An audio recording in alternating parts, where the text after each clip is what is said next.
Hello students, welcome to my channel. मैं हूं आपकी एजुकेटर चंद्रा। तो आज की क्लास में हम क्या क्या पढ़ेंगे। हम यही 4 टॉपिक पढ़ेंगे आज की क्लास में। बहुत ही इजी, बहुत ही इंटरेस्टिंग एंड बहुत ही छोटे छोटे से टॉपिक है। तो एब्जॉर्प्शन क्या होता है और एब्जॉर्प्शन कहाँ पे होता है। फूड का, जो डाइजेस्टेड फूड है उनका एब्जॉर्प्शन क्या चीज़ होती है और कहाँ पे होती है। वो होती कहाँ पे है, वो है स्मॉल इंटेस्टाइन पे। कैसे होती है, स्मॉल इंटेस्टाइन की वॉल पे कुछ फिंगर लाइक स्ट्रक्चर होती है जिसको विलाय बोलते हैं। बहुत सारे नंबर में होती है वो। और विलाय के चारों तरफ क्या होती है, एक नेटवर्क होता है ब्लड वेसल्स का। ब्लड वेसल्स है, देखो ये बहुत सारे ब्लड वेसल्स है इस यहाँ पे। और ये क्या है, विलाय फिंगर लाइक स्ट्रक्चर। ये ऐसा लग रहा है ना फिंगर है। और फिंगर लाइक स्ट्रक्चर क्यों है वो भी देखेंगे। तो एब्जॉर्प्शन क्या होता है, डाइजेस्टेड फूड का पास होना ब्लड वेसल में। जो स्मॉल इंटेस्टाइन की वॉल है वहाँ पे जो ये ब्लड वेसल प्रेजेंट है, उनके अंदर जो डाइजेस्टेड फूड है उनका उनके अंदर चले जाना, ब्लड वेसल के अंदर चले जाना किसी भी डाइजेस्टेड फूड का फ्रॉम स्मॉल इंटेस्टाइन। और एब्जॉर्प्शन क्या कैसे होता है, एब्जॉर्प्शन जैसे आप अच्छे से और समझो तो जैसे ये एक चौक है। तो चौक यदि हम यहाँ पे एक ड्रॉप ऑफ वाटर डाल देंगे, ठीक है, तो वाटर की ड्रॉप है उसके ऊपर यदि हम चौक रखेंगे तो वो वाटर की ड्रॉप वहां से गायब हो जाएगी। तो गायब होके वो गई कहाँ, वो इस चौक ने एब्जॉर्ब कर लिया उसको। ऐसे ही ये कॉटन करता है। कॉटन का भी ऐसे है कि हम यहाँ ड्रॉप रखेंगे, ऊपर कॉटन रखेंगे तो वो पानी वहां से, पानी की जो ड्रॉप है वो गायब हो जाती है। क्यों हो जाती है, क्योंकि ये जो ड्रॉप है उसको किसने एब्जॉर्ब कर लिया, कॉटन ने एब्जॉर्ब कर लिया। एब्जॉर्ब, सौंख लेना कोई भी चीज को, उसको बोलते हैं एब्जॉर्प्शन। तो ऐसे ही हमारी जो ये ब्लड वेसल्स है स्मॉल इंटेस्टाइन की वॉल पे प्रेजेंट होती है, वो भी ऐसे ही डाइजेस्टेड फूड को एब्जॉर्ब करती है। अब थोड़ा सा विलाई के बारे में और पढ़ लेते हैं कि विलाई की फंक्शन क्या है। विली या विलाई आप जो भी बोलना चाहो, इसका फंक्शन क्या होता है। ये क्या करती है, इंक्रीज करती है सरफेस एरिया फॉर एब्जॉर्प्शन। क्योंकि ये जिससे स्ट्रक्चर बना हुआ है, जैसे हम इसको सीधा करेंगे तो ये बहुत लंबा हो जाता है, बट इसको फोल्ड करके रखेंगे तो देखो स्ट्रक्चर कैसा बन रहा है, ऐसे जिग जैग फॉर्म बन रहा है ना। और यदि इस जिग जैग की जगह पे हम सिर्फ ये रखते ऐसे, तो सरफेस एरिया कितना होता, ये इतना ही होता जो इसके चारों तरफ है ना। बट जब ये जिग जैग फॉर्म है तो हमको एरिया कितना मिल गया, देखो ये यहाँ पर भी एरिया है, यहाँ पर भी एरिया है, यहाँ पर भी है, यहाँ पर भी है, यहाँ पर भी। तो कितना सारा एरिया बढ़ गया। एब्जॉर्प्शन के लिए एरिया बढ़ाने का काम करता है कौन, विली। और विली में जो ईच विलस है वो किसका, उसके अंदर क्या होता है, network of thin wall, thin और स्मॉल ब्लड वेसल्स। ये देखो बहुत सारी नेटवर्क होता है, एक ऐसे जाल के जैसे बिछा है। ये ब्लड वेसल्स है, ये जाल के जैसे बहुत ही पतली पतली होती है और बहुत ही स्मॉल होती है। उनका रेडियस, उनके मतलब वो जो थिकनेस है बहुत ही छोटी होती है। तो इसी वजह से वो जल्दी से फूड को एब्जॉर्ब कर पाती है। तो ये होता है डाइजेस्टेड फूड का एब्जॉर्प्शन के प्रोसेस। कैसे होता है, कौन कौन इन्वॉल्व होते हैं, वो सब चीज़ें याद रखनी है। तो कौन कौन सी चीज़ें इन्वॉल्व होती है, स्मॉल इंटेस्टाइन होती है। स्मॉल इंटेस्टाइन में कौन होता है, विली होती है, और कौन होता है, और डाइजेस्टेड फूड होता है, और होती है ब्लड वेसल्स। ये मेन चीज़ें हैं जो इन्वॉल्व होती है किसके अंदर, एब्जॉर्प्शन के अंदर। डाइजेस्टेड फूड का एब्जॉर्प्शन होता है। नेक्स्ट प्रोसेस है एसिमिलेशन। अब एसिमिलेशन क्या होता है, एसिमिलेशन क्या होता है कि जो एब्जॉर्ब्ड फूड है, जो अभी हमने एब्जॉर्ब किया है, उस फूड को ब्लड वेसल ने लिया था। तो ब्लड वेसल ने क्यों लिया है, क्योंकि वो ट्रांसपोर्ट करेगी। ब्लड वेसल में क्या होता है, ब्लड होता है। ब्लड क्या करता है, सर्कुलेट करता है हमारी पूरी बॉडी में, है ना। तो पूरी बॉडी में सर्कुलेट करता है तो वो बॉडी ब्लड के अंदर जब कोई भी फूड होगा वो भी सर्कुलेट करेगा। तो वो सर्कुलेशन की हेल्प से ट्रांसपोर्ट हो जाता है एक जगह से दूसरी जगह पे, या किसी भी ऑर्गन तक। जिसको जैसे कि हमने स्मॉल इंटेस्टाइन से एब्जॉर्ब किया, हमारे ब्रेन को चाहिए, तो ब्लड जब ब्रेन तक जाएगा तो उसके अंदर जो फूड होगा वो ब्रेन उसको चाहिए तो ब्रेन ले लेता है। क्यों लेता है? क्योंकि ऑब्वियसली हमको क्या चाहिए, एनर्जी चाहिए। कोई भी हम जैसे छोटे बच्चे हैं, वो बड़ा होता है तो बड़ा कैसा होता है, क्योंकि उसमें चीजें बनती जाती है, वो बिल्डिंग ऑफ कॉम्प्लेक्स सब्सटेंस बनाते हैं हम। प्रोटीन बनाना हुआ, फैट बनाना हुआ, कार्बोहाइड्रेट बना हो, कुछ भी बनाना हो हमारी बॉडी का जो पार्ट है, उसके लिए चाहिए हमको फूड। तो आप बोलोगे कि पहले तो हमने प्रोटीन था, उसको ब्रेक डाउन किया, फिर अमाइनो एसिड में कन्वर्ट किया। तो ऐसा क्यों किया? और फिर वापस हम इस अमाइनो एसिड से वापस प्रोटीन बना रहे, क्योंकि जिस टाइप का हमको प्रोटीन चाहिए बॉडी में, जहाँ जिस ऑर्गन पे, जैसे अमाइनो एसिड है, वो बहुत सारे अमाइनो एसिड मिलके जो हार्ट के अंदर है वो कुछ और बना रहे हैं, और ब्रेन के अंदर कुछ और बना रहे हैं। अब जब हम फूड में तो कोई प्रोटीन लिया कुछ और है, तो फूड वाला प्रोटीन तोड़ के हम जो बॉडी के ऑर्गन है वो अपनी मर्जी से उसको जो चाहिए वैसा वाला प्रोटीन फिर वो वापस से बनाते हैं। इसी प्रोसेस को बोलते हैं एसिमिलेशन। जैसे ग्लूकोज है, उसका क्या होता है? ग्लूकोज है वो सेल के अंदर जाके और ज्यादा टूट जाता है।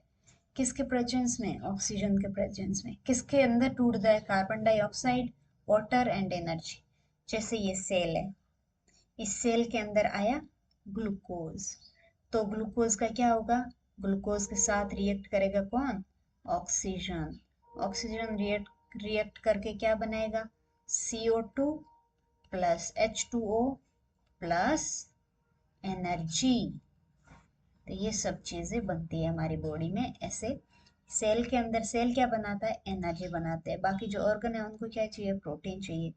तो सेल के अंदर ग्लूकोज जाएगा, ग्लूकोज का और ज्यादा, ग्लूकोज और टूट जाएगा, है ना। जैसे प्रोटीन था, अमाइनो एसिड मिल के प्रोटीन और बना रहे हैं, यहाँ पे ग्लूकोज है वो सबसे स्मॉलेस्ट या सिंपलेस्ट फॉर्म है कार्बोहाइड्रेट की, बट इसको और तोड़ा जाता है, और फिर कार्बन डाइऑक्साइड, वाटर और एनर्जी रिलीज होती है। तो कार्बन डाइऑक्साइड फिर हम जब सांस लेते हैं, लेते हैं तब क्या लेते हैं?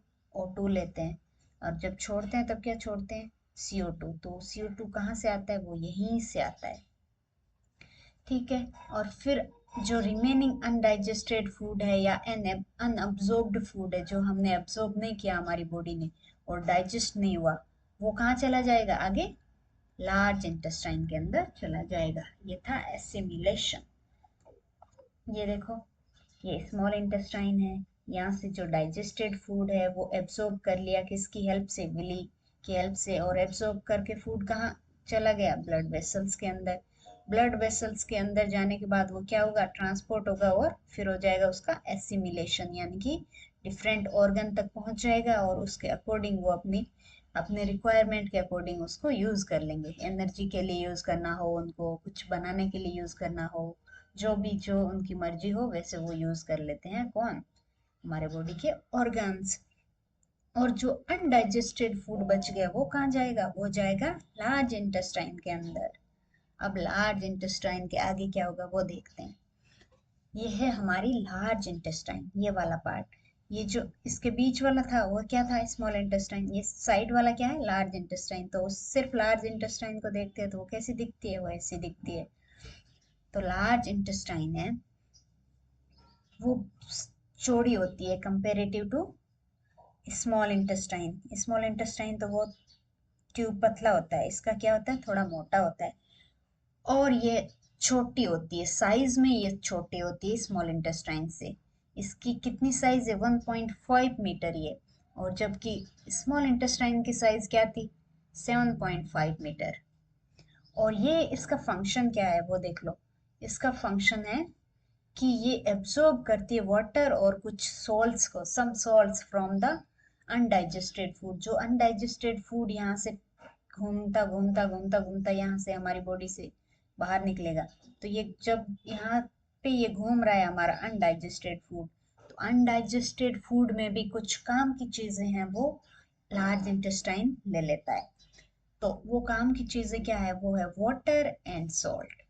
ये दो चीजें हैं वो लार्ज इंटेस्टाइन एब्सॉर्ब करता है अनडाइजेस्टेड फूड से। ये याद रखना है। डाइजेस्टेड फूड मत लिख देना, यहाँ अनडाइजेस्टेड फूड आएगा। और जो रिमेनिंग वेस्ट है वो कहाँ चला जाएगा? लास्ट में रेक्टम में चला जाएगा, यहाँ पे स्टोर होता रहेगा। और ज्यादा स्टोर होते ही हम फिर इसको बाहर निकाल देंगे थ्रू द एनस की हेल्प से, है ना। और इसी को बोलते हैं इजेशन।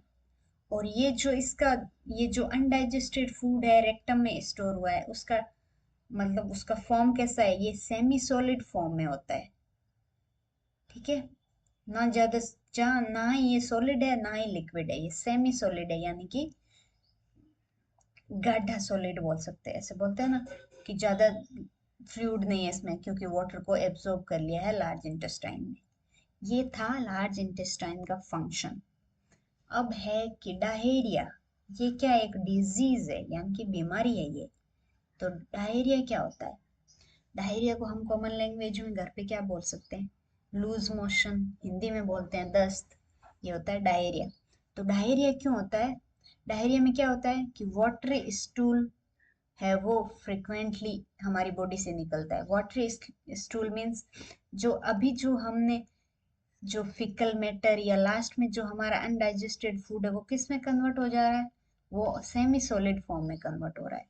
बट यहाँ पे क्या है, ये सेमी सॉलिड से लिक्विड बन गया पूरा ही। तब लिक्विड बनने की वजह से ये क्या हो जाएगा, डायरिया हो जाएगा हमारी बॉडी को। तो ये इस कंडीशन को डायरिया बोलते हैं। और होता क्यों है? क्योंकि हम हमारे बॉडी में कोई इन्फेक्शन हो सकता है, उस वजह से हो सकता है, या फिर हमने कोई पॉइजनस फूड को कंज्यूम कर लिया है, उस वजह से हो सकता है, या हमारी बॉडी है वो इनडाइजेशन को मतलब इनडाइजेशन से सफर कर रही है, यानी कि उसमें डाइजेशन प्रोसेस हो नहीं रहा है, क्योंकि हमने बहुत सारा खाना खा लिया और डाइजेशन इतनी कैपेसिटी नहीं है हमारी बॉडी की, किसी भी वीकनेस की वजह से। तो ये 3 कंडीशन में हमको डायरिया हो सकता है। और ये बहुत ज्यादा कॉमन है किन के अंदर? चाइल्ड्स के अंदर, चिल्ड्रन के अंदर ये बहुत ज्यादा कॉमन है। और ये फेटल कंडीशन भी हो सकती है यदि हमने टाइम रहते हुए इसका इलाज नहीं किया तो। और इसके अंदर क्या होता है, एक्सेस लॉस होता है वाटर और सॉल्ट का।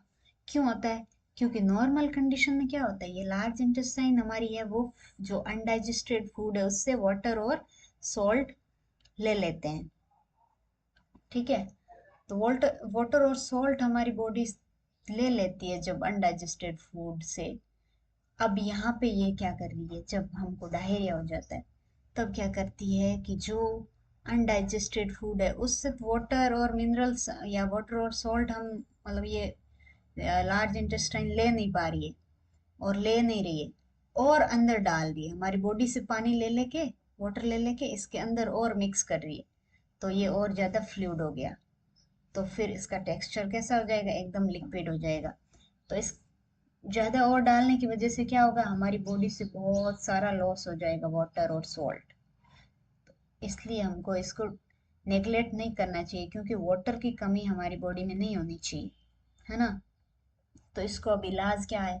इसका इलाज है O R S. O R S क्या होता है? ओ आर एस होता है, ओ आर एस की फुल फॉर्म है ओरल रिहाइड्रेशन सॉल्यूशन। क्योंकि यहाँ पे डिहाइड्रेशन हो गया था, क्योंकि एक्सेसिव लॉस हो रहा है हमारे वाटर का। तो ओ आर एस की हेल्प से हम रिहाइड्रेट करेंगे अपनी बॉडी को। और ओरल का मीनिंग होता है हमने माउथ के थ्रू उसको लिया है, तो oral, O R S solution. इसके अंदर क्या होता है कि हम एक बॉईल करके वाटर को उसके अंदर सॉल्ट एंड शुगर दोनों कंपाउंड को मिक्स में डालेंगे थोड़ा थोड़ा। बॉईल करने के बाद उसको फिर ठंडा करके हमको पी लेना है। ये होता है ओ आर एस। ये घर पे भी हम बना सकते हैं, जैसे पानी लिया उसको गर्म किया, उसके अंदर सॉल्ट डाला और शुगर डाला, और ये बन गया हमारा O R S, homemade O R S. इसको ठंडा करके पी लीजिए, तो ये बहुत हेल्पफुल होता है। ओके बच्चों लोग, thank you so much, bye bye, take care. और वीडियो को लाइक भी कर सकते हो आप।